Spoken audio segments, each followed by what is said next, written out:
हे प्रभू परमेश्वर, तुला धन्यवाद देतो आणि पुन्हा आपलं लक्ष तुझ्या पवित्र वचनाकडे करतो प्रभू. आणि तू पुन्हा आमची भेट घेशील, आम्हाशी बोलशील, आम्हाला मार्ग प्रगट करशील माझ्या प्रभू, जेणेकरून जे इथं आहेत, जे टीव्हीवर पाहत आहेत, संकट समय ते कधी निराश होणार नाही. Yes yes. पण ते मोठा गौरव करतील प्रभू. Yes Jesus. म्हणून प्रभू आजचं वचन प्रत्येकासाठी आम्ही तुझ्या पवित्र नावात स्वीकारतो. हो ईश्वराजा. प्रत्येक लक्ष भटकवणारे विचार येशूच्या नावात बांधून नाश करतो. हालेलुया. आणि तू प्रत्येकाची भेट घेतली, तुला धन्यवाद. धन्यवाद ईशू. पवित्र आत्मा सहाय्य केलं, आभार मानतो. तुझ्याच नावात मागतो आणि स्वीकारतो. आमेन. Praise the Lord.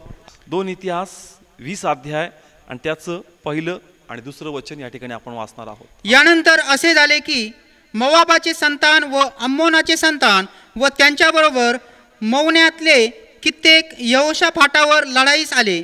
तेव्हा कित्येकांनी येऊन यहोशाफाटाला सांगितले की तुझ्यावर मोठा समुदाय समुद्राच्या पलीकडून आरामाच्या अलीकडून आला आहे आणि पहा ते हस्सोन तामार म्हणजे एन गेदी येथे आहेत. नाव या ठिकाणी ज्या वचन आपण वाचलं आपल्याला कळतंय की यहोशाफाटावर काय आलंय? संकट आलंय. हा, लक्षपूर्वक ऐका. यहोशाफाटावर काय आलंय? संकट आलं. आणि त्याला कळतं, त्याच्यापर्यंत ती बातमी पोहोचती का एकेकी 3 कुळ किंवा 3 वेगवेगळे राज्य त्याच्यावर काय करणार आहेत? आक्रमण करणार आहेत. कोण कोण आहे त्याच्यापैकी? मोवाब, अमोनी आणि मौन्यातले कित्येक लोक. म्हणजे या ठिकाणी वेगवेगळे राष्ट्र एकत्र येऊन कोणावर चाल करणार आहेत? यहोशाफाटावर. आणि या ठिकाणी जशी बातमी त्याला कळती, इथं स्पष्ट भाषेमध्ये लिहिलंय, मी पुन्हा वाचतो या ठिकाणी 3रं वचन. मग यहोशाफाट घाबरला. यस, या ठिकाणी 2 वचनामध्ये आपण वाचलं, पहिलं आणि दुसरं. काय एकाएकी त्याच्यावर काय आली? लढाई. संकट आलं. काय आलं? संकट आलं. म्हणजे ते एक राष्ट्र आहे, त्या राष्ट्राला कळतं यहोशाफाटाला का आता आमच्यावर लढाई करण्यासाठी काही राष्ट्र एकत्र मिळून आलेले आहे. आणि 3रं वचन वाचूया आपण त्याच्यामध्ये. 3रं वचन. मग यहोशाफाट घाबरला आणि यहोवाला शोधायला त्याने आपले चित्त लावले. हा, ओके. या ठिकाणी असं लिहिलंय का जस त्याला कळलं काय आलेलं आहे? संकट आलंय. काय आलंय? संकट. जस त्याला कळलं संकट आलं, त्याची प्रतिक्रिया कशी होती? तो घाबरला. त्याची प्रतिक्रिया कशी होती? घाबरला. यस, लक्षपूर्वक ऐका. बायबल सांगतं का यहोशाफाटाला जशी बातमी कळाली का संकट येत आहे, लढाई होणार आहे, त्याची पहिली प्रतिक्रिया होती का तो काय झाला? घाबरला. यस, तो घाबरला. आणि पुढे या ठिकाणी लिहिलं का यहोवाला शोधायला त्याने आपले चित्त लावले. या ठिकाणी जे संकट येतं तो घाबरतो. तो काय करतो? घाबरतो. आणि पहा, आपल्याही जीवनामध्ये जे संकट येतं, आपण पण अनेकदा असं पाहायला मिळतो का संकट आणि समस्या जसं आपल्या अवतीभोवती फिरू लागती तर आपण पण काय करू लागतो? घाबरू लागतो. काय करू लागतो? घाबरू लागतो. यहोशाफाट पण काय झाला? घाबरला. ज्याच्या समोर काय आलं? संकट आलं. काय आलं? संकट. आपल्याही जीवनामध्ये, आपल्याही जीवनाच्या मध्ये काही ना काही संकट, काही ना काही त्रास, काही ना काही आजार, काही ना काही आर्थिक संकट, काही ना काही वादविवाद उत्पन्न होतात. आपण पण अनेकदा असं पाहायला मिळतं काय होतो? घाबरतो. काय होतो? आपण घाबरतो. मग यहोशाफाटला परमेश्वर माहित नाही का? माहित आहे. मग तो का घाबरला? ठीक आहे, यहोशाफाटला कोण माहित नाही? माहिती आहे त्याला परमेश्वर माहित आहे. यहोशाफाटला परमेश्वर माहितीये, तरी पण काय प्रतिक्रिया आहे? यहोशाफाट घाबरला. आपल्याला प्रभूने माहित का? माहितीये. पण अनेकदा अनेक लोकांच्या जीवनामध्ये असं पाहायला मिळतं का ज्यावेळेस एखादं अकस्मात संकट येतं तो अनेकदा घाबरून जातो. काय होऊन जातो? घाबरून जातो. मग आपल्याला पण देव माहित नाही का? माहित. आम्हाला प्रभूचं वचन माहित नाही का? माहित आहे. यस, या ठिकाणी लक्षपूर्वक ऐका का यहोशाफाटासमोर संकट आलं म्हणून तो काय झाला? घाबरला. त्याला प्रभू माहित नाही का? त्याला माहितीये प्रभू. त्याला प्रभू माहितीये. मग आमच्याही जीवनामध्ये कधी कधी अकस्मात संकट येतात, अचानक एखादी मोठी भीती, अकस्मात एखादी नकारात्मक बातमी ऐकू पडती आणि आपण पण घाबरतो. मग आम्हाला पण प्रभू माहित नाही का? माहित आहे. त्यालाही प्रभू माहिती तरी घाबरला, आम्हाला पण प्रभू माहितीये तरी आपण काय होतोय? घाबरतो. त्या ठिकाणी समानता आहे दोघांमध्ये. काय समानता आहे. मग का आपण घाबरतो किंवा का यहोशाफाट घाबरला? यस, या ठिकाणी यहोशाफाट का घाबरला? त्याला प्रभू माहित नाही का? माहितीये. आपल्याला प्रभू माहित नाही का? माहितीये. तरी देखील संकट येताच आपण का घाबरे होऊन जातो? त्याचं उत्तर याच ठिकाणी आम्हाला भेटणार आहे या वचनामध्ये. कळत्या ठिकाणी संकट आल्यानंतर आपण काय होतो? यहोशाफाट पण काय झाला? घाबरला. का घाबरला? त्याला प्रभू माहितीये, तुम्हालाही मलाही प्रभू माहितीये, मग आपण का घाबरतो? त्याचं उत्तर या ठिकाणी आम्हाला मिळतं. पुन्हा तिसरं वचन वाचूया आणि मग मी तुम्हाला विचारलं की त्याचं उत्तर काय आहे. वाचूया ठिकाणी, वाचा पुन्हा. मग यहोशाफाट घाबरला आणि यहोवाला शोधायला त्याने आपले चित्त लावले आणि सर्व यहूदात उपासाची घोषणा करवली. Praise God. हालेलुया. हा, वाचलं सर्वांनी लक्षपूर्वक ऐकलं. मी तुम्हाला एक प्रश्न विचारला का तो घाबरला तर का घाबरला, आणि आपण घाबरतो तर का घाबरतो? त्याचं उत्तर या वाचनामध्ये आहे. त्याचं उत्तर या वचनामध्ये आहे. इथं काय लिहिलंय मी पुन्हा वाचतो. मग यहोशाफाट घाबरला आणि यहोवाला शोधायला त्याने आपले चित्त लावले आणि सर्व यहूदात उपवासाची घोषणा करवली. काय आहे उत्तर? त्याचं उत्तर या ठिकाणी आम्हाला दिसतं का ज्यावेळेस तो घाबरला त्याने आपलं चित्त कोणाकडे लावलं? देवाला. मग त्याचं पहिलं चित्त प्रभूकडे नव्हतं. त्याचं पहिलं चित्त प्रभूकडे नव्हतं. कळत्या ठिकाणी का जर त्याचं चित्त प्रभूकडे असेल, जर तो देवाच्या सानिध्यात असेल, जर तो देवाच्या सहवासामध्ये असेल, जर तो त्याच्या आराधनामध्ये, वचनामध्ये, त्याच्या महाकृत्याच्या आठवणीमध्ये असेल, तर आलेल्या संकटाद्वारे तो घाबरणार नाही. पण जर आम्हामध्ये वचन नाहीये, आम्हामध्ये आराधना नाहीये, तर आलेलं संकट ज्या प्रकारे यहोशाफाट घाबरला, आपण पण 100% घाबरणार. म्हणून या प्रकारे जसं बायबल इथं सांगतं का मग त्यांनी आपलं चित्त कोणाकडे लावलं? देवाकडे. म्हणून या ठिकाणी संकट जस येईल आपण घाबरू नये, आपण बेचैन होऊ नये, आपण हताश होऊ नये, आपला विश्वास सूर्याला जाऊ नये. म्हणून या ठिकाणी बायबल सांगतं का आपण पण आपलं चित्त कोणाकडे लावलं पाहिजे? देवाकडे. जेणेकरून जी दुर्दशा यहोशाफाटची झाली ती दुर्दशा आपली होणार नाही. Praise God. काय लावलं पाहिजे? चित्त. म्हणजे तुमचं मन कोणामध्ये रम्य पाहिजे? देवामध्ये. देव काय आहे? वचन. देव काय आहे? वचन. या वचनात तुम्ही रम्य असले पाहिजे, या वचनाच्या सानिध्यात तुम्ही नेहमी असले पाहिजे, जेणेकरून ज्यास प्रार्थना होईल तुम्हाला गॅरंटी असेल का नाही कार्य होणार. प्रार्थना तुम्ही कराल नाही, प्रभू कार्य करणार. पण अनेकदा ज्या संकट येतं, प्रार्थना होतात पण मन काही स्थिर नाही. काय होईल काय नाही होणार, काय होईल काय नाही, डेट काय निघल, काय रिझल्ट येईल माहित नाही. मन कसं आहे? अस्थिर. मन कसं आहे? घाबरलेलं आहे. का माहितीये का? कारण आपलं चित्त प्रभूकडे लागलेलं नाहीये. आणि म्हणून प्रार्थना करून देखील आपण काय म्हणतो? प्रार्थनेमध्ये आठवण ठेवा.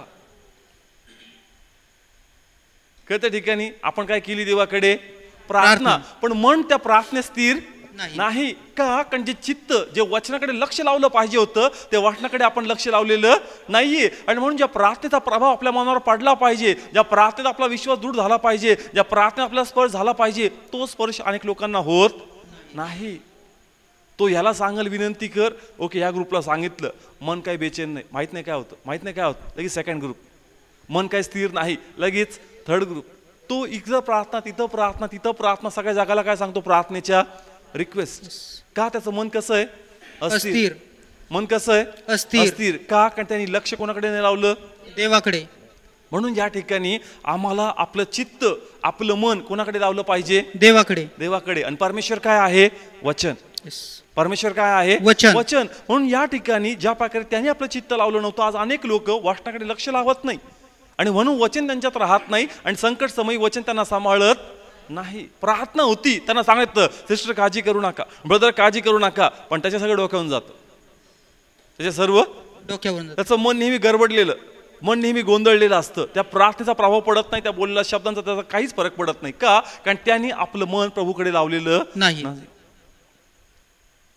कळत्या ठिकाणी. म्हणून आपलं चित्त कोणाकडे लावलं पाहिजे? आपण देवाकडे. जेणेकरून संकट समय ते वचन तुमच्यात कार्य करेल, त्या प्रार्थनेत तुम्हाला भरोसा असेल का परमेश्वर आमच्या बाजूने कार्य करेल. हेच इथं लिहिलंय स्पष्ट भाषेमध्ये का यहोवाला शोधायला त्याने आपले चित्त लावले. जर त्याचं चित्त पहिलेच प्रभूकडे असतं आणि संकट आलं असतं, तो घाबरला नसता, तो म्हणला असता येऊ द्या संकट, परमेश्वर अजून एक महाकृत्य करेल, परमेश्वर एक अजून एक मोठी साक्ष घडवल, परमेश्वर पुन्हा एकदा त्याचा अनुभव मला देईल का देव किती महान आहे. पण तो घाबरला का? कारण चित्त प्रभूला लावलेलं नाही. संकट आता आम्हासाठी साक्षीचं रूपांतर घेणार, संकट आता आम्हाला प्रभूचा अधिक अनुभव देणार, पण त्यासाठी आपलं चित्त कोणाला लावलं पाहिजे? देवाकडे. म्हणून तुम्ही घाबरणार नाही, तुम्ही म्हणताल नाही आता अजून एक साक्ष माझ्या रायटिंगमध्ये, माझ्या बुकमध्ये स्टोअर होणार आहे, आता मला अजून एक मटेरियल मिळालं, लोकांना काय करायला? प्रोत्साहन द्यायला. Praise God. हालेलुया. आपलं चित्त कोणाकडे लागलंय? देवाकडे. जसं आपण पण जसं आपण सेवा करत आहोत, वेगवेगळ्या गोष्टीतून जावं लागतं, थोड्या वेळेसाठी जसं संकट येतं, पण पवित्र आत्मा सांगतो काही एक साक्ष मी ऍड करणार आहे, तुझा अनुभव येणाऱ्या दिवसामध्ये नवीन लोकांसाठी, नवीन सेवकांसाठी एक प्रोत्साहन बनणार आहे. आणि म्हणून पॉझिटिव्हली आता घ्यायचं प्रभूने ते शिकवलेलं आहे. पण चित्त कोणाकडे लागलं पाहिजे? देवाकडे. देवाकडे. आणि परमेश्वर काय आहे? वचन. Praise God. हालेलुया. म्हणून आपण आपलं अधिक जे चित्त आहे, आपलं जे मन आहे, आपलं जे अंतःकरण आहे, हे अधिक आणि अधिक वचनामध्ये रम्य केलं पाहिजे. वचन आपण अधिक अधिक शोधलं पाहिजे. वाटण्याच्या सहवासामध्ये आपण राहिला पाहिजे. कारण जितकं त्यामध्ये आपण राहू तितकं ज्या सैतान आमच्यावर हल्ले करल तितकं आमचं मन स्थिर राहील, तितकं आमचं मन एकदम काय म्हणतात त्याला स्थिर अवस्थेमध्ये राहिल्यामुळं आपला विश्वास डगमगणार नाही. आणि मग जे काही प्रभूकडून पाहिजे ते आम्हाला 100% मिळलं जाईल. कारण अनेकदा संकटामध्ये लोक प्रार्थना करतात, लोक रडतात, पण ज्या प्रकारे जो रिझल्ट पाहिजे तो रिझल्ट दिसत नाही. आणि मग लोक शेवटी काय म्हणतात? नाही, सगळं केलं पण देव बाप काही कार्य केलं नाही. का? कारण जो विश्वास पाहिजे तो विश्वास नाही. येस, अनेकदा असं नाही का सगळे प्रे केल्यानंतर मेलेले जिवंतच होतात, सगळ्यांना प्रे केल्यानंतर ते बरेच होतात. आता जे प्रभूमध्ये आहेत त्यांनी वाटण्यात उभं राहणं गरजेचं आहे. येस, अनेक लोक देवाला सोडून टाकतात. ते म्हणतात नाही, प्रार्थना केली पण नाही जगले, प्रार्थना केली नाही मार्ग मोकळे झाले. अरे पण तुझं बी तर कर्तव्य आहे का त्या प्रार्थनेवर तो भरोसा ठेवावा, तुझा विश्वास टिकून ठेवावा. आणि म्हणून तुझं जे चित्त, तुझं जे मन प्रभूच्या वाटण्यात लागलं पाहिजे ते कधीच लावलं नाही. म्हणून संकट समयी जो तुझा विश्वास पाहिजे होता तो विश्वास नव्हता. बायबल सांगतं की जर तुमच्या मनात संशय आहे तर तुमच्या जीवनात कार्य होणार नाही. तुमचं मन चलबिचल आहे तर धनाची चाकरी आपलं मन करतं, प्रभूचा गौरव त्यामध्ये होणार नाही. पण आपण सर्व बिल कोणाच्या नावाने पाडतो? देवाच्या. आपण तो प्रेयरला नाही, आपण मरी कार्य नाही. अरे पण तुझं काय कर्तव्य आहे की तू आपलं चित्त प्रभूच्या वाटण्याकडे लाव, जेणेकरून तू घाबरणार नाही. आणि जो विश्वास प्रभूला पाहिजे तो विश्वास त्याला दिसेल. पण तुला नेहमी वाटतं की नाही सेवकाच्या मध्यस्थीद्वारे कार्य व्हावं. नवीन असतात ती गोष्ट ठीक आहे, आता किती दिवस कळतंय ठिकाणी सेवकाच्या विश्वासावर कार्य होतं, पण ते म्हणतो आयुष्यभर त्याचाच विश्वास काम करणार का? तू कधी विश्वास ठेवणार? तू कधी विश्वासात स्थिर उभं राहणार? तू कधी आपलं चित्त माझ्याकडे लावणार जेणेकरून तू गौरव पाहशील? पण अनेक लोक आपलं चित्त, आपलं मन प्रभूकडे लावत नाही. कळतंय ठिकाणी. म्हणून आपलं मन कोणाला लावलं पाहिजे? देवाकडे. कशामध्ये रम्य झालं पाहिजे? वचनामध्ये. येस, जर आपण आपला फोकस पूर्णतः प्रभूकडे करू तर 100% संकट समयी हे वचन तुम्हाला बॅकिंग देईल, हे वचन तुम्हाला सहाय्य करेल, हे वचन तुम्हाला पडू देणार नाही, हे वचन तुम्हाला खचू देणार नाही. आणि मग तुम्ही कदाचित सेवा देखील करत असेल तर हे वचन तुम्हाला शिकवल वचन कसं सांगायचं, हे वचन तुम्हाला सांगाल आराधना कशी करायची, हे वचन सांगाल की तुम्हाला आत्म्यात कसं चालायचं. हे वचन तुम्हाला 100% उन्नतीचे मार्ग घेऊन चालेल. पण जर तुमच्याकडे तुमचं चित्त प्रभूच्या वाटण्याकडे नाहीये तर तुम्ही जे करताय त्या करण्यात तुम्ही ब्लेस होणार नाही. तर संकट येताच तुम्ही घाबरताल, तुम्ही पडताल आणि त्याला परमेश्वर जबाबदार राहणार नाही. म्हणून आपलं चित्त कोणाकडे लावा? आपलं मन कोणाकडे लावा? देवाकडे. आपला अधिक आणि अधिक वेळ आपण देवाला दिलाच पाहिजे. कारण ज्या प्रकारे आपण बघतोय का गाण्याचा प्रभाव आपलं मन उडत आहे. पिक्चरची स्टोरी प्रभूच्या वाचनापेक्षा त्या स्टोरीचा प्रभाव आमच्यावर अधिक पडत आहे. आणि म्हणून आता आपलं चित्त प्रभूकडे नसताना भलत्याच गोष्टीकडे चाललं. कळतंय ठिकाणी. ज्या प्रकारे आपल्याला माहिती आहे आता कोणतं सॉंगचं क्रेज चालू आहे का पूर्णतः लोकांनी त्याच्यामध्ये वाहून घेतलंय स्वतःला. त्या सॉंग्समध्ये पूर्णतः त्या पिक्चरच्या स्टोरीमध्ये लोकांनी सगळ्यांना असं वाहून घेतलंय. प्रत्येक डायलॉग पाठ आहे. पण ते म्हणतो का चित्त इथं नाही, चित्त वचनाकडे लाव. चित्त कुठं लाव? वचनाकडे. वचनाकडे लाव. कारण ज्यावेळेस संकट येईल तू घाबरा होशील, पण जर तुझं चित्त प्रभूच्या वाचनात असेल तर हे वचन तुला घाबरू देणार नाही. कळतंय. आपलं चित्त कोणाकडे लावलं पाहिजे? देवाकडे. देवाकडे. पण ते म्हणतो का ते चित्त तिथं नाहीये, ते भलतीकडे लागले. तू भलत्याच गोष्टीला सर्व काही समजतो, त्याच्यात तू वाहत चाललाय, ते तुला काहीच देणार नाही. आपलं चित्त प्रभूकडे लाव, आपलं मन प्रभूकडे वळव. कारण संकट समयी तोच उत्तम मित्र आहे, तोच उत्तम नातेवाईक आहे. आणि म्हणून तो तुला मदत करेल, तो संकटमध्ये तुला घाबरू देणार नाही. म्हणून आपलं मन कोणामध्ये रम्य करा? देवामध्ये. येस, त्याचा प्रभाव आहे, तो प्रभाव तुम्हाला चुरेल, पण आपण चोरीला जायचं नाही. आपलं मन सांभाळणं खूप गरजेचं आहे. कारण सगळे वाहतात म्हणून आपण पण व्हायचं नाही. वाटलं चांगलं वाटतंय पण होल्ड करा, स्वतःला अडवा, स्वतःला उडत फरफटत कोणाकडे आणा? देवाकडे. कारण नाही, माझं चित्त इथं लागलंच पाहिजे, माझं मन इथं रम्य झालंच पाहिजे, कारण हीच उत्तम मदत आहे. कळतंय ठिकाणी. म्हणून चित्त कोणाकडे लावायचं? देवाकडे. देवाकडे. कारण अनेकदा ज्या प्रकारे आपण याच्यामध्ये तल्लीन झालो पाहिजे, मग्न झालो पाहिजे, आज तो तल्लीनपणा वाटणं दिसत नाही. ज्या प्रकारे आपण आपला वेळ प्रभूला दिला पाहिजे तो वेळ पण दिसत नाही. ज्या वाटण्याचा शोध पाहिजे तो देखील आज अनेक लोकांमध्ये शोध दिसत नाही. आणि म्हणून संकट समयी ते लोक काय होतात, घाबरतात, कारण त्यांच्यामध्ये काय नाहीये, वचन नाही, त्यांचं चित्त त्यांनी प्रभूकडे लावलेलं नाही. म्हणून अधिक वेळ जगिक कार्यक्रमांमध्ये पण अधिक वेळ स्पेंड करू नका. त्या ठिकाणी पण फक्त तुमचा टाइमपासच होईल, तुमच्या वेळच चोरीला जाईल, अधिक वाटेला काही येणार नाही. मी असं नाही म्हणत की रिलेशन तोडा, तो टाइम जो आहे त्यांना द्या, पण तुमचा टाइम जो प्रभूला आहे तो प्रभूला टाइम तुम्ही दिलाच पाहिजे, कारण मुळात तो टाइम तुम्ही देवाला नाही स्वतःच्या भविष्यासाठी देत आहात. यस, मुळात तो टाइम तुम्ही देवाला नाही स्वतःच्या भविष्यासाठी, स्वतःच्या संकट समयी तुम्ही ती मदत तयार करून ठेवत आहात. म्हणून तुम्ही आपला वेळ बघा कुठं देताय. तुम्ही अशा मित्रामध्ये तर नाही बसते ना का ज्या ठिकाणीची डिस्कशन काहीच कामाचं नाही, जी फ्रेंडशिप संकटासमयी 2 मिनिटही माझी मदत करणार नाही, अशी फ्रेंडशिप पण आम्हाला नको. असं फिरणं पण नको का जे फिरणं आमच्या काहीच उपयोगाचं नाही. त्यापेक्षा याचा प्रवास करा, परमेश्वर सर्व देश फिरून काढाल तुम्हाला याच्यातून. येस, इस्रायल पाहायला मिळेल, जॉर्डन पाहायला मिळेल, मिस्र पाहायला मिळेल, सर्व टूर करून देईल परमेश्वर या ठिकाणी. म्हणून याच्यात आपण रम्य झालं पाहिजे, याच्यात आपलं चित्त लावलं पाहिजे. पण ज्या प्रकारे आपलं चित्त पाहिजे अनेक लोकांचं चित्त तिथं नाही, आणि म्हणून जेव्हा संकट येतं ते टिकत नाही, त्यांचं मन अस्थिर, प्रार्थना करून पण पुन्हा ती स्टोरी तेच सांगायला सुरू करतात. अरे आता तर प्रेयर केली, मग आपलं पण वाटतं की याचं काही खरं होणार नाही. पहा, अनुभव घ्या. एखाद्या कुटुंबासाठी विनंती सांगितली, प्रेयर केली, आपण म्हणतो काळजी करू नका, आता सगळं ठीक आहे बरं का, पण तुला काय, पुन्हा तेच. मन कसं आहे, अस्थिर. का, कारण आपलं चित्त कोणाकडे नाही लावलं, देवाकडे. मत्त याचा 6वा अध्याय 20 आणि 21 वचन वाचूया. तर आकाशामध्ये जेथे कसर किंवा जंग खाऊन टाकीत नाही, आणि जेथे चोर घर फोडीत नाहीत किंवा चोरीतही नाहीत, तेथे तुम्ही आपणाकरता संपत्ती साठवा. ओके, पुढं. कारण जेथे तुझी संपत्ती आहे तेथे तुझे चित्तही असणार. Praise the Lord. हालेलुया. पहा, शेवटी किती सुंदर वचन आहे.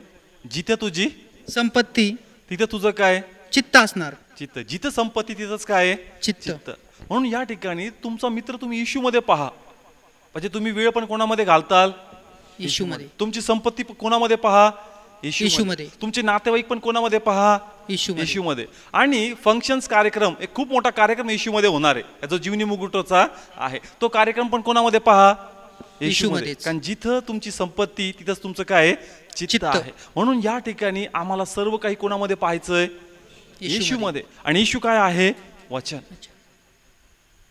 कळतंय का वचनाचा सारांश काय आहे, का आपलं सर्वस्व याला माना, आणि मग जो काही थोडाफार उरलेला वेळ असेल मग तुम्ही इतर लोकांना द्या. मॅक्झिमम आणि फर्स्ट प्रायोरिटी कोणाला, देवाला. मग सेकंड प्रायोरिटी इतरांना. येस, तो बी थोडातला थोड वेळ असेल तरच, नाहीतर सर्वत्र मला कोणाला द्यायचंय, देवालाच. पण जर तुम्ही प्रभू संगती कॉम्प्रोमाइज करता आणि प्रभूला म्हणता का नाही प्रभू तू ऍडजस्ट करून घे, ते ऍडजस्ट करून घेऊ शकत नाही, तर लक्षात ठेवा का तुमचं चित्त तुम्ही भलत्या गोष्टीकडे लावताय आणि संकट समयी तुम्हाला मदत मिळणार नाही. कारण नेहमी ऍडजस्ट कोणाला करून घ्यावं लागतं, देवालाच. येस, नेहमी प्रभूलाच ऍडजस्ट करून घ्यावं लागतं. आपण म्हणतो प्रभू तू ऍडजस्ट करून घे, कारण तू समंजस आहे, दुसऱ्यांना ऍडजस्ट करू देत नाही. म्हणून ऍडजस्ट त्याला करायला नका लावू. का, कारण त्यास तुम्ही त्याला ऍडजस्ट करायला लावता, तुम्ही तुमच्या भविष्याच्या गोष्टी ऍडजस्ट करून घेतात. म्हणून काय लावा आपलं प्रभूकडे, चित्त. आपलं मन लावा. पहा आपला वेळ कशामध्ये चाललाय. पण जर तुम्ही प्रभूमध्ये रम्य नाहीये तर मी पुन्हा पुन्हा सांगल का लक्षात ठेवा, संकट समयी तुमचं किती सांत्वन होऊ द्या, तुमचं मन काही सांत्वन पावणार नाही. ज्या दुर्दशेमध्ये त्याच दुर्दशेमध्ये राहणार. झोप नाही येत तर नाहीच येणार, नाही येणार झोप. किती प्रार्थना करू द्या, का, कारण मनात तुमच्या वचन नाही, आणि म्हणून प्रार्थनेचा प्रभाव तुम्हाला पडणार नाही. म्हणून आपलं लक्ष लावा. का, कारण जसं मी सांगतोय का वचन नाहीये ना तर मन बेचैन आहे.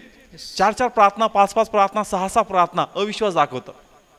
काय दाखवतात, अविश्वास. तुझ्या मनात दृढ निश्चय पाहिजे, कारण हे वचन मला स्पर्श झालंय, मी विश्वास ठेवतो की समस्या सुटणार तर 100% सुटणार.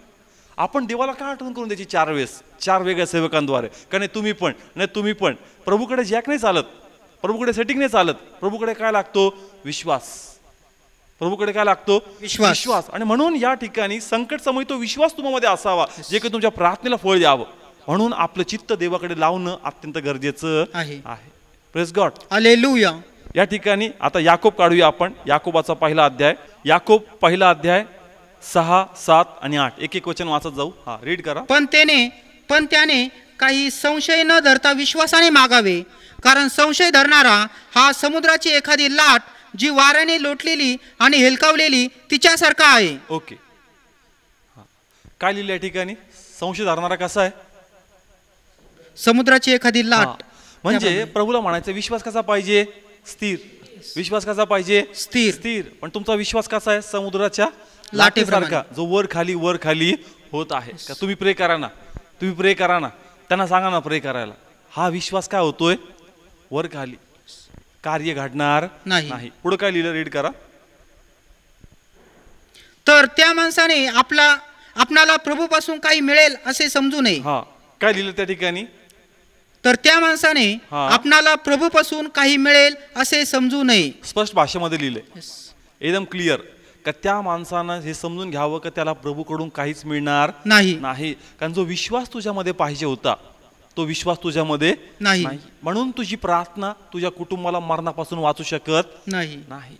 तुझी प्रार्थना ते बंधन तोडू शकत नाही, कारण तुझ्यात तो विश्वास दिसत नाही. म्हणून या ठिकाणी प्रभूकडे चित्त लावा, म्हणजे प्रार्थनेचा प्रभाव पडेल. कारण तुमच्यात वचन असेल आणि 100% ते कार्य करणार. पुढे काय लिहिलंय? सुंदर वचन आहे पुढचं. तो दुहेरी मनाचा माणूस आपल्या सर्व मार्गात चंचल आहे. कसा आहे तो माणूस? दुहेरी मनाचा. दुहेरी मनाचा. कसा आहे तो माणूस? दुहेरी. आणि म्हणून आज काही लोक प्रभू येशू मध्ये आहेत, त्यांनी प्रभूचा स्वीकार केलाय, ते काही वर्षापासून देवामध्ये आहेत, पण दुहेरी मनाचे. कशा मनाचे आहेत? दुहेरी. आणि म्हणून त्यांचे बंधन तुटत नाहीत, त्यांचे मार्ग मोकळे होत नाही. प्रभू मध्ये ते नावासाठी आहे, पण आपलं चित्त त्यांनी कधीच प्रभूकडे लावलं नाही. आणि म्हणून जो रिझल्ट, जो परिणाम त्यांच्या कुटुंबात दिसला पाहिजे तो दिसत नाही. आम्ही करतो ना प्रार्थना, अरे पण रिझल्ट दिसत नाही, कारण तुझं चित्त प्रभूला लागलेलं नाही. आणि म्हणून तुझी प्रार्थना चंचल प्रार्थना आहे, तुझी प्रार्थना अस्थिरतेची प्रार्थना आहे, म्हणून तिथं रिझल्ट दिसत नाही. म्हणून चित्त कोणाकडे लावायचं? देवाकडे. चित्त लावणं म्हणजे कशाकडे लक्ष देणं? वचनाकडे. चित्त लावणं म्हणजे काय करणं? वचनाकडे लक्ष देणं. वचनाकडे. पहा, प्रत्येक जण रविवारी चर्चला जातो. कधी चर्चला जातो? रविवारी. पण ते म्हणतो त्याच्या व्यतिरिक्त कधी वेळ देतोस का? आणि प्रत्येकाचं रुटीन आहे बायबल वाचणं, कधी? सकाळ आणि संध्याकाळ. पण त्या बसण्यामध्ये क्वालिटी आहे का? जे चित्त तू देवाच्या वचनापाशी लावलं पाहिजे, संडेला सोडून जो इतरिक 6 दिवस तुझ्याकडे आहे, ते मन तू लावतो का? त्या आतुरतेने तू प्रभूचं वचन ऐकतोस का? त्या आतुरतेने तू देवाचं वचन घेतोस का? एक फॉर्मॅलिटी म्हणून तू 6 दिवस बसतो का? नाही, सकाळ झाली का प्रार्थना केल्याशिवाय बाहेर पडू नको, चला एक अध्याय वाचून जाऊ. चित्त लावलेलं नाहीये. फक्त काय पूर्ण करतोय? औपचारिकता. काय करून निघालो घरातून? प्रार्थना. चित्त नाहीये, मन तुमचं नाहीये. तुम्हाला कुठतरी कामाला जायचं, तुम्हाला कुठतरी प्रोग्रामला जायचंय, पण आता काय करू? प्रार्थनेचं एक बंधन आहे आम्हाला, का प्रार्थना केल्याशिवाय बाहेर पडायचं नाही. म्हणून या ठिकाणी औपचारिकता पूर्ण करतो, चित्त लागलेलं नाहीये. सगळं मन तिकडे लागलंय, पुढे जिकडे जायचंय तुम्हाला. म्हणून चला पटकन 23 स्तोत्र, 91 स्तोत्र पटकन रीड केलं, गेला. चित्त लागलेलं नाही. म्हणून संकट येतं, तुम्हाला घाबरतो आणि आपण घाबरतो का? कारण वाचनात चित्त लागलेलं नाही. म्हणून क्वालिटी वेळ. आणि फक्त घरीच नाही, टीचिंग शोधा, बुक शोधा, सीडीज शोधा, का मला माझं लक्ष वाचनाकडे लावायचं, मला फुल्ली तेच शोधायचं, कारण मला सैतानाला माझ्या जीवनात जायचा नाही. मी कसं याच्यामध्ये फोकस राहू? माझ्या मोबाईलमध्ये कशी अननेसरी सॉंग्स येऊन माझं लक्ष भटकायला नको. व्हॉट्सअपचा आणि फेसबुकचा अधिक प्रभाव माझ्यावर पडून माझा अर्धा पाऊण तास सूर्य जायला नको. म्हणून मला कसं ना कसं या सर्वांपासून आपलं चित्त वाचनाकडे लावलं पाहिजे, नाही तर आपला वेळ सूर्य जातो. सैतान आपलं लक्ष काय करतो? दूर करतो. आणि जी स्थिरतामध्ये आली पाहिजे, जो अभिषेकामध्ये वाहिला पाहिजे, तो दिसत नाही. कारण आपलं चित्त कोणाकडे लागलंय? मला त्या गोष्टी कळतंय सर्वांना का? मॅक्झिमम वेळ कोणाला द्या? देवाला. तुम्ही नेहमी स्वतः एक छोटंसं हँड बायबल ठेवा, की जर तुम्ही ट्रॅव्हल करताय ना, तर ते पाहता पाहता पण टाइमपास होतो. कधी कधी अर्धा पाऊण तास फक्त आपण काय करतो? रोड बघत चालतो. त्यापेक्षा काय पहा? वचन पहा. तुमच्याकडे मोबाईल आहे, गाणे, ऍटलिस्ट तुम्ही गाणे ऐका. आपलं सर्व लक्ष जबरदस्ती फोकस करा कशामध्ये? वचनामध्ये. आपलं चित्त लावा या ठिकाणी, जेणेकरून संकट समय तुम्ही एकदम बोल्ड उभे राहतात, तुम्हाला थोडाही प्रभाव पडणार नाही. पण पहा, थोडाही जर संधी भेटली का सैतान शिरणार. आणि कसं तुम्हाला चोरणार तुम्हाला कळणार नाही. बायबल घ्या बरं हातामध्ये, रात्री 11, 11:30 असं लय झोप आली, नाही म्हणणार प्रभू बस डोकं जड व्हायला लागलं, आणि अचानक व्हॉट्सअप वाजू द्या, का तो 15-20 मिनिटं खाऊन टाकतो, डोळे पण टनाटट करून जात. येस, काय वाचायचं होतं? बायबल. 11:30 झाले, प्रभू लयच काय कळत नाही राहिलं, बंद करून टाकतो, जड वाटायला लागलं, बंद करतो. आणि अचानक आपण बघतो का रे, एक बघतो लास्टचा मेसेज कोणाचा, आणि तो मेसेज पाहता पाहता तो कसे 15-20 मिनिट म्हणजे एकदम डोळे बंद होत होते, पण शेवटचे 20 मिनिटं त्यांनी कसे एक्सटेंड केले कळलं पण नाही. आपलं चित्त वाचनाकडे लावणं फोर्सफुली खूप गरजेचं आहे. सुरुवातीला आपण पॅक डिसाईड करतो कितीचा पॅक मारायचा, पण नंतर पॅक डिसाईड करतो का तुला किती यूज मला करायचा. कळतं का ठिकाणी? सुरुवातीला कोण पॅक मारतो इंटरनेटचा? आपण. मी डिसाईड करणार कितीचा पॅक मारायचा, नंतर पॅक म्हणतो मी डिसाईड करणार तुला किती यूज करायचं. सेम टीव्हीचं आहे, आपण डिसाईड करतो किती मिनिटं, 5 मिनिटं 10 मिनिटं.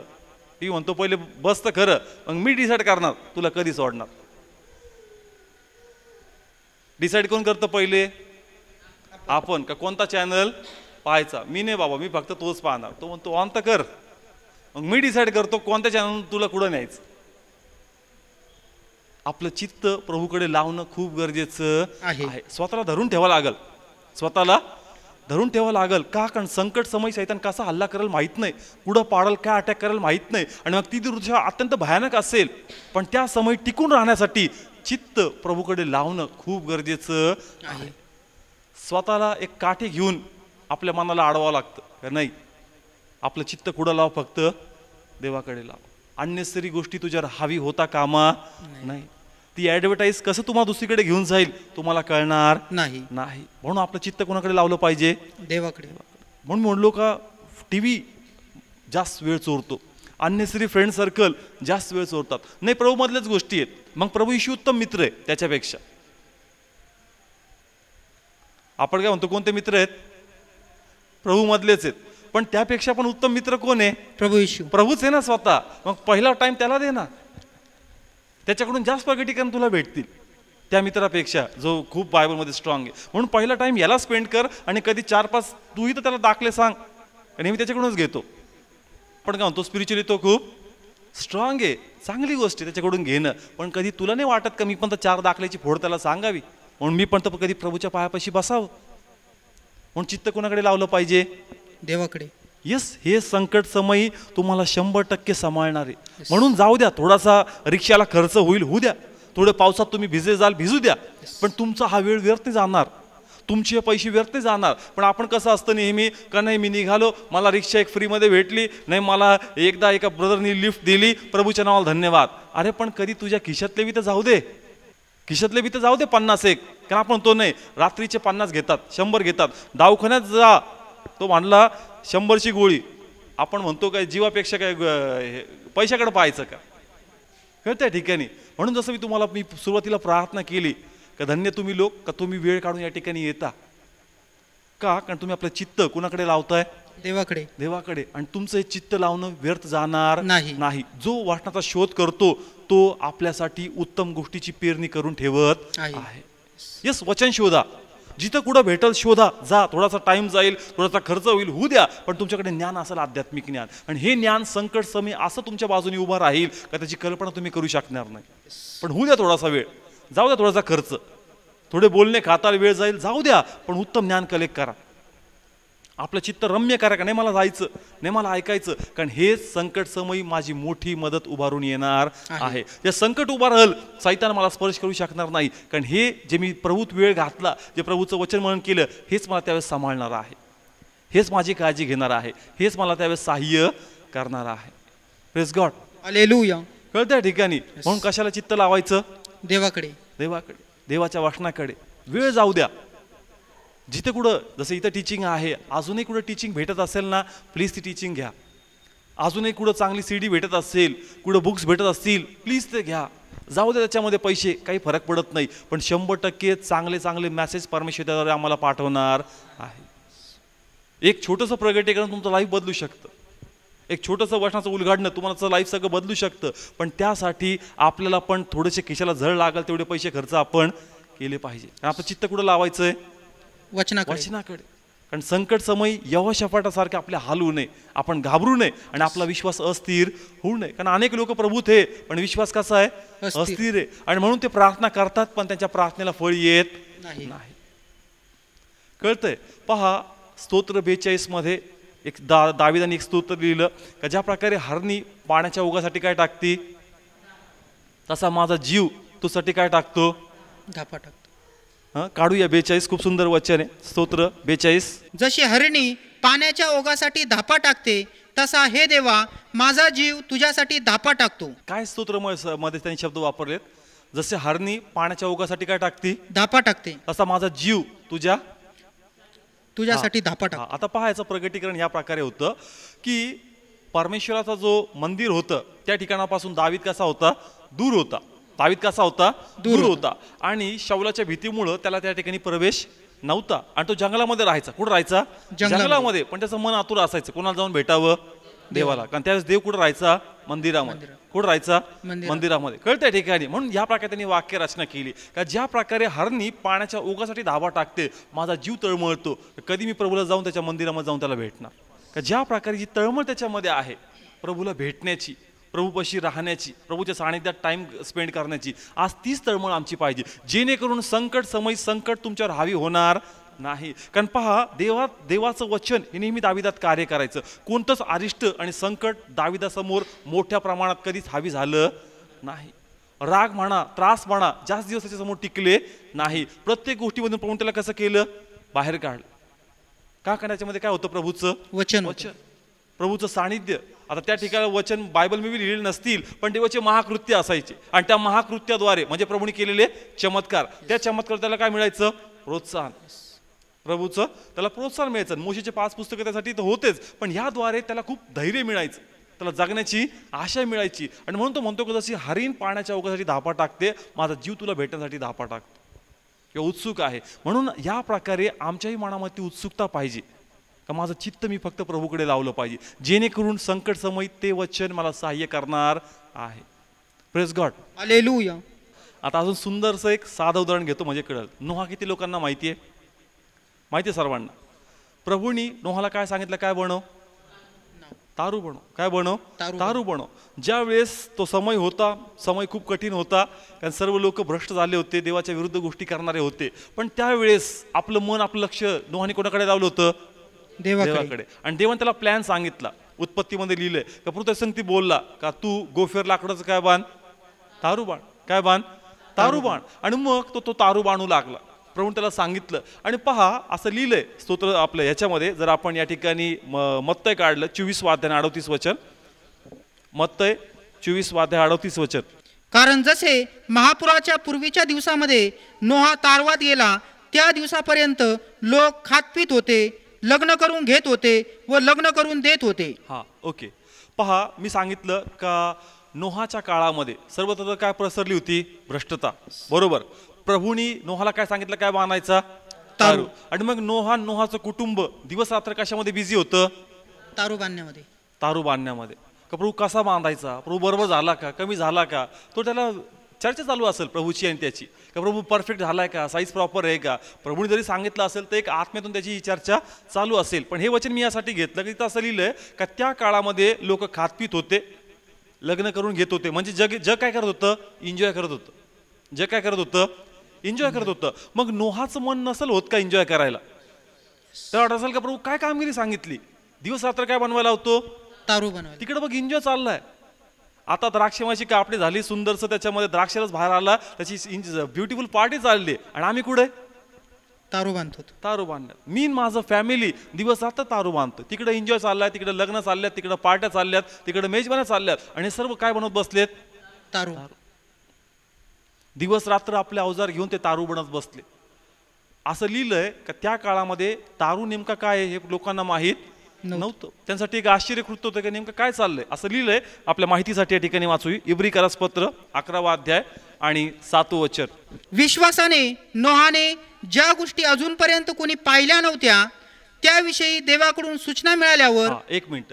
ज्या गोष्टी कोणी पाहिलेल्या नव्हत्या अशा गोष्टी कोण बनवतोय, नोहा. म्हणजे तारू त्यापर्यंत कोणी पाहिलेला नव्हता, कोणी विचार केलेला नव्हता, पण कोण बनवत बसलाय, नोहा. दिवस रात्र कुटुंब कशामध्ये बिझी आहे, तारू बनवण्यात. लोक म्हणत असतील अरे प्रोग्राम आहे, तुला 4 वेळेस निरोप पाठवला, पण तू काय बनत बसतोय, तारू बनवतो. हे काय प्रकारे लोक त्यांना मूर्ख म्हणत असतील, ते म्हणत असतील एवढं एन्जॉयमेंट चालू आहे, आयुष्य किती घे तरी, आणि तुम्ही काय करत बसले. पण त्यांनी आपला सर्व वेळ कशामध्ये दिला? तारू बांधण्यामध्ये.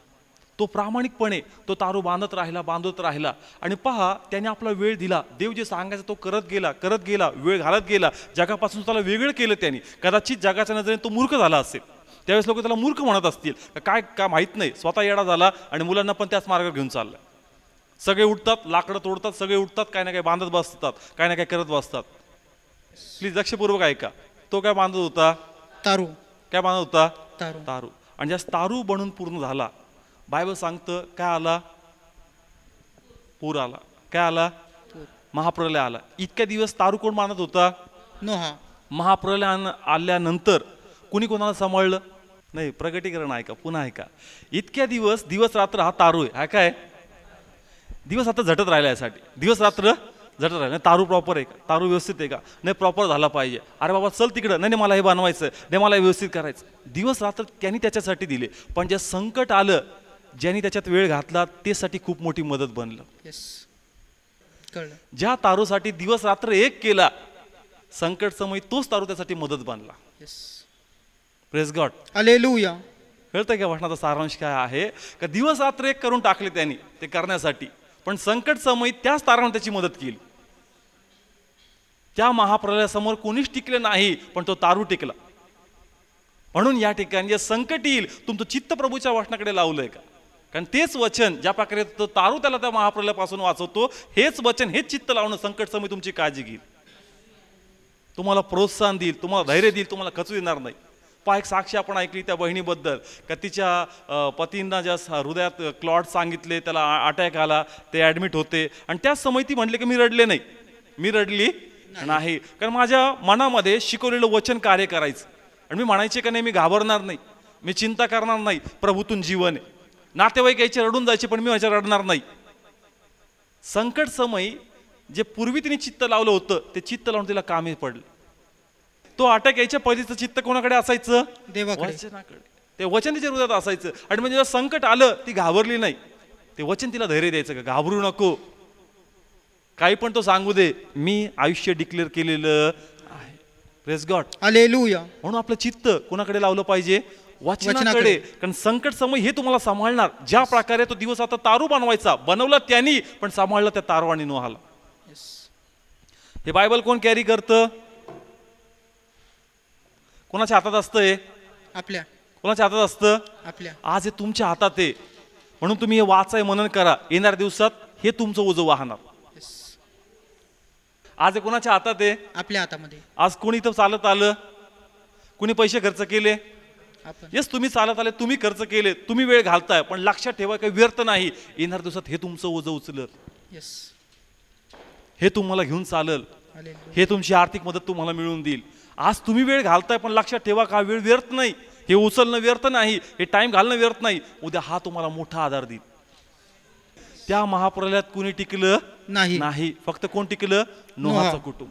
रात्रंदिवस एक केले होते भरून टाका. म्हणून म्हणलो का पडा बाहेर पावसामध्ये, पडा बाहेर रात्रीच, ऐका प्रभूचं वचन. कारण तुम्ही जे करताय ना, ते संकट समय तुमच्यासाठी मदत बनून उभा राहील. म्हणून वचन आम्हासाठी गरजेचं आहे. आपलं चित्त लावा त्याच्याकडे, कारण हेच तुम्हासाठी संकट समय उभारून येईल. कुणी राहणार नाही, कुणी राहणार नाही. 5 मिनिटं येतील, लोक सांत्वन करून निघून जातील, पण देवाचं वचन शेवटपर्यंत तुमच्यासाठी उभं राहील. कळतंय? फक्त संकटच नाही हो, तुम्हाला परमेश्वराचं वचन एखादी चुकीची पण गोष्ट करू देणार नाही. ते तुम्हाला धरून ठेवल. ज्या प्रकारे दावीद आपलं जीव देवासाठी ओतून टाकायचा, ज्याच्यामध्ये राग हावी झाला आणि तो त्या ठिकाणी शाऊलाला मारायला गेला, त्याचे विचार बदलले आणि तो काय म्हणतो? देवाच्या अभिषिक्तावर हात टाकायला नको. कोण होतं का त्याच्या विचारावर गळ घातली? येस, प्रभू. म्हणजे काय? संकट समय जास्त तुम्ही प्रभू वेळ जास्त तुमच्याकडे असाल, जास्त तुम्ही देवामध्ये असाल, हे वचन संकट समयच नाही, तर ज्यावेळेस तुमच्यामध्ये राग हावी होईल, ज्यावेळेस तुमच्यामध्ये द्वेष हावी होईल, हे वचन तुमच्यामध्ये गळ घालत, हे तुम्हाला पडू देणार नाही. हे तुम्हाला सांभाळत, हे तुमची काळजी घेईल, हे तुम्हाला भटकू देणार नाही. म्हणून आपलं चित्त कोणाकडे लावलं पाहिजे? वचनाकडे. Praise God. हालेलुया. कळतंय? म्हणून चित्त लावा, मन लावा, वेळ द्या. बसा त्याच्याकडे, नाही समजत तरी बसा, तरी वाचा. का? कारण ते वाचणं व्यर्थ जाणार नाही. काही काही असं होतं, प्रभू 4 वेळेस वाचलं, 5 वेळेस वाचलं, प्रभू म्हणतो वाच वाच, 10 वेळेस वाच. का? कारण असा टाइम येईल नाही, इतका बिझी करेल तुझ्या सेवेसाठी की तुला टाइम नाही राहणार वाचण्यासाठी. फक्त प्रीचिंग, फक्त प्रीचिंग. मग मी त्या फाईल क्लिक करणार की ती तुला आठवणार. ते वाचलं होतं का? तो एक सांग. ती साक्ष ऐकली होती का? ती सांग. येस, म्हणून चित्त कोणाकडे लावा? वचनाकडे. वचनाकडे. स्टार्टिंगला मी नवीन टेस्टिमेंट काही वेळेस वाचलं. म्हणलं प्रभू किती वेळेस? प्रभू म्हणला वाचत राहा, वाचत राहा. तर भरपूर तर पाठांतरच झालं होतं. म्हणलं प्रभू रिव्हेलेशन तर काही येत नाही, फक्त वाचायलाच लावतं. पण ज्यास देव रिव्हेलेशन देतो, आता पानं पालटायची गरज पडत नाही. ऑटोमॅटिक क्लिक करतो की त्या उदाहरणामध्ये ती गोष्ट ही याला लिंक आहे, या प्रकारे याला जोड. म्हणून या समयी आम्हाला आपलं चित्त देवाकडे लावणं गरजेचं आहे. म्हणून चित्त लावा.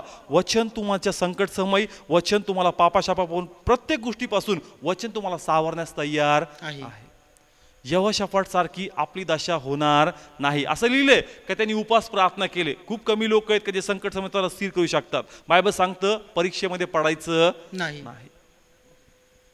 कारण खूप कमी लोक आहेत का जे स्वतःला सावरू शकतात, देवाच्या वचनात स्टँड घेऊ शकतात त्या पोझिशनमध्ये. का जे वचनात नव्हते पण एका एकीला वचन सांगितलं, बुस्टअप झाले. खूप कमी आहेत. म्हणून देव काय म्हणतो? परीक्षेत पडायचं नाही, स्वतःला व्यर्थतः परीक्षेमध्ये टाकायचं नाही. म्हणून आपलं चित्त, आपलं मन, आपला वेळ, आपला टाइम आपण सर्व लॉर्डमध्ये स्पेंड केलं पाहिजे. म्हणून नोहाचं एक्झाम्पल आपल्या समोर ठेवा का पहिले त्यांनी वेळ दिला, पण नंतर त्या तारावाने त्याला फुल टाइम वेळ दिला. रात्रंदिवस त्याची काय घेतली? काळजी घेतली. येस, तारावाने जागा दिला नाही. उत्तम मदत त्या तारुणी केलेली आहे. तारू एक प्रकारे ख्रिस्ताला वाटणाला दर्शवतं. तर सुरुवातीला त्यांनी ते घडवलं, पण नंतर त्यांनी त्याला जगण्याची मार्ग प्रगट केले. म्हणून या ठिकाणी मला आज प्रभूने हेच प्रगट केलं का चित्त लाव, मन लाव. थोडाही वेळ तू सैतानाला चान्स देऊ नको, थोडी संधी त्याला देऊ नको. दिली का? नाही तर शमशोन थोडी पण नजर हटी, दुर्घटना. थोडा पण चान्स दिला का सैतान शिरणार, तुझं मन इकडे तिकडे भटकून जाईल. म्हणून त्याला चान्स देऊ नको, त्याला चान्स देऊ नको. थोडाही अन्यसरी चुकीचे मित्र, थोडा वेळ चुकीचं सिरियल, पिक्चर अन्यसरी हवी होऊ देऊ नको. कारण तो थोडं तुझ्यात काय शिरून टाकल आणि तुझ्यातून काय चोरल हे तू कल्पना करू शकत नाही. कारण पहा, बायबल सांगतं आपण आता प्रभूचं मंदिर आहोत, हे प्रार्थनेचं घर आहे. आणि प्रभूचं लक्ष असतं का या प्रार्थनेच्या घरात काय चाललंय, या प्रार्थनेच्या घरात काय चाललंय. आणि म्हणून या प्रार्थनेच्या घराची शुद्धता टिकून ठेवणं आपलं कर्तव्य आहे. कोणासाठी? आपल्यासाठी. कोणासाठी? आपल्यासाठी. कारण संकट समय हेच तुम्हाला सांभाळणार, दुसरं कोणी तुम्हाला सांभाळणार नाही. म्हणून आपलं चित्त प्रभूकडे लावा. पैसे खर्च होऊ द्या, वेळ जाऊ द्या, थोडं लांब पडतंय पडू द्या. कुठं टीचिंग असेल प्लीज ती अटेंड करा. कुठं सीडीज भेटतात प्लीज ती परचेस करा. कुठं बुक्स भेटतात प्लीज ते कलेक्ट करा. कारण त्यातून जीवनाचा खजाना तुम्हाला भेटल आणि संकट समय तुम्ही कधीच पडणार नाही. नेहमी तुमच्या चेहऱ्यावर टवटवीतपणा असेल. नाही तर अनेक लोक संकट समय आवाज दबका, चेहरा उतरलेला आणि डोळे सगळे पाण्याने भरलेले. पण याच्यात वचन असतं ना, त्याच्या चेहऱ्यावर एक वेगळाच तेज असतं, एक वेगळंच प्रोत्साहन असतं. लोकांना गैरसमज होतो का एवढा मोठा त्रास आहे तरी यांच्या चेहऱ्यावर नाही, हे नेमकं यांच्या फेवरमध्ये आहेत, त्यांच्या विरोधी आहे, त्यांच्या कुटुंबातले कळत नाही. कळतंय? समजा कुटुंबात कोणी ऍडमिट आहे, आपण बिस्किट खातोय, आपण ते एवढे सिरियस झाले हे पाय का जगापेक्षा आपण वेगळे आहोत. आणि आपल्या तो टवटवीतपणा पाहिजे. नाही, आम्हाला आशा आहे प्रभूमध्ये, आम्ही प्रार्थना केली, आम्ही आमच्या बापाला हाक मारली, प्रभू काहीच वाईट होऊ देणार नाही, आम्ही देवाचा गौरव पाहू. हा अध्याय वाचता वाचता बोर झाले का दुसरा अध्याय काढा, नवीन वाचायला स्टार्ट करा. हे बुकमध्ये डोकं पुढं चालत नाही का, नाही कळत का, दुसरी बुक वाचायला सुरुवात करा. प्रभू कसं ना कसं कुठून ना कुठून काही ना काही लिंक लावल आणि तुमची आध्यात्मिक उन्नती तो करणार. पण चित्त कोणाकडे लावलं पाहिजे? वचनाकडे. पण यहोशाफाट सारखं करायचं नाही का. संकट समय चित्त लावणं खूप कठीण आहे, खूप कठीण. म्हणून परीक्षेत पडू नका. कदाचित ही प्रभूची आम्हासाठी वॉर्निंग असेल. येणारं संकट आम्हाविरुद्ध काही असेल त्या अगोदर देव आम्हाला सांगतोय की आपलं चित्त आणि आपलं मन कोणाकडे लाव? देवाकडे. जेणेकरून येणाऱ्या संकटात तू पडणार नाही, पण मोठी साक्षी देशील का परमेश्वर महान आहे, मी आपलं चित्त प्रभूकडे लावलं आणि देवाने मला संकटापासून 100% वाचवलं. Praise God. हालेलुया.